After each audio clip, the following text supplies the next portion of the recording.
Hi guys, আমরা আজকে সাতক্ষীরা ঐতিহ্যবাহী বড্ডাল ইউনিয়নে আপনাদের প্রাকৃতিক রোডের দৃশ্য দেখাচ্ছি। যে রোডের অবস্থা ভয়াবহ, একটা গাড়ি পর্যন্ত চলে না।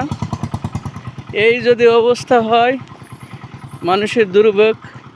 এই অঞ্চলে মানুষ বসবাস করে কি করে, এটা আমার বাবা গম্যর।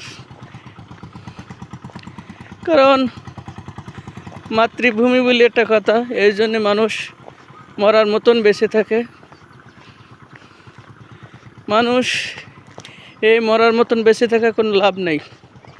মানুষ বাঁচতে হলে সিংহের মতন একদিন বাঁচতে হবে। কিন্তু এই রোডের যে অবস্থা, তাতে করে মানুষ বেঁচে আছে না মরে আছে, এইটা আমার বাবার বাইরে। হাই গাইস, আজকে যে আমি আজকে এই অবস্থান খুঁজছি, যে অবস্থানে একটা গাড়ি পর্যন্ত চলে না, যা হাঁটতে হাঁটতে খাজরাত বড্ডাল থেকে খাজরা ইউনিয়ন পর্যন্ত যাচ্ছি।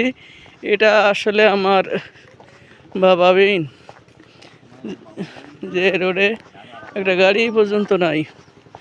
আর এই রোডের যে অবস্থা, আমি উপর মহলের দৃশ্য আকর্ষণ করছি। অতি দ্রুত এর ব্যবস্থা করা হোক, যাতে মানুষের চলাচল ব্যবস্থা যেন